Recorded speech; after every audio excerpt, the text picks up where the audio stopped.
अच्छा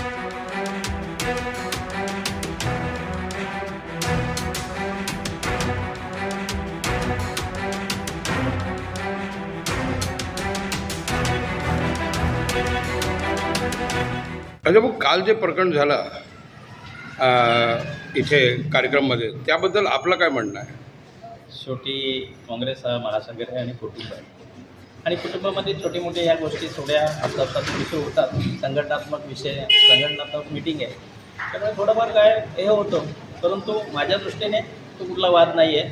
मी कुटुंब प्रमुख आहे. मी सगळ्यांना सामावून घेण्याचा प्रयत्न नेहमी केलेला आहे आणि करत राहील. त्यामुळे जे काय असेल थोडंफार संघटनेच्या हिशोबाने कुठल्या गोष्टी प्रत्येकाची इच्छा असते, सगळ्या गोष्टी असतात. परंतु माझ्या मते असा कुठल्या प्रकारचा वाद नाही. हां, शाब्दिक बाताबाजी वगैरे थोडंफार विषय होतो, परंतु आमचा हा कुटुंब आहे आणि या कुटुंबाचा आपला अंतर्गत विषय.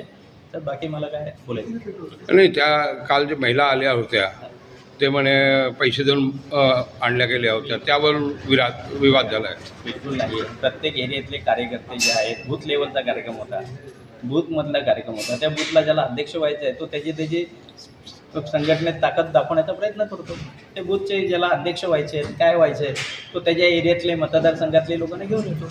नाही, प्रतिक्रिया म्हणजे काल आम्हाला तो प्रकरण जे घडलं, काँग्रेस पक्षाच्या अंतर्गत जे प्रकरण घडलं ते खरं तर चुकीचं आहे. या प्रकरणामध्ये जे दोन्ही व्यक्ती आहेत ते माझे परिचयाचे व्यक्ती आहेत, परंतु का असं घडलं ते आम्हाला म्हणजे प्रश्नचिन्ह आहे. तर खरं तर काँग्रेसमध्ये कालच ते नरेंद्र मोदी साहेबांनी लोकसभेमध्ये नारी शक्ती वंदन विधेयक जे मांडलं आणि त्याला काँग्रेसने विरोध केला, याच्यातनं दिसतं का काँग्रेसमध्ये कुठेतरी महिलांच्याबद्दल जो आदर आहे तो नाही आहे आणि महिलांना कुठेतरी या समाजामध्ये पुढे आणण्याची जी भूमिका आहे ती काँग्रेसची याच्यातनं दिसत नाही.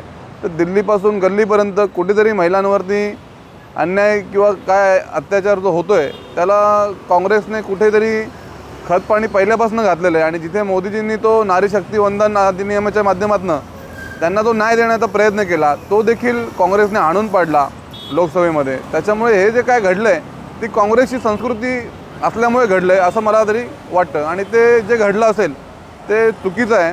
असं चुकीचं व्हायला नव्हतं पाहिजे. एका महिलेबद्दल किंवा कुठल्याही पुरुषाला मारहाण हे होणं बरोबर नाही, परंतु एका महिलेचा आदर राखणं आणि त्याचबरोबर या अशा प्रकारचे जे काही विषय आहेत ते शहरामध्ये किंवा कुठल्या राजकीय पक्षामध्ये घडले नाही पाहिजेत, अशीच आमची भारतीय जनता पार्टीची भूमिका आहे. आणि माझी या प्रकरणाच्या माध्यमातून एकच सांगे की जे मोदीजींनी विषय या देशामध्ये मांडलेला आहे का नारी शक्ती वंदन, हे येणाऱ्या काळामध्ये काँग्रेसने देखील महिलांचा आदर ठेवून हे मंजूर केलं पाहिजे आणि महिलांना तो त्यांचा जो अधिकार आहे या समाजामध्ये, या देशामध्ये तो मिळवून दिला पाहिजे.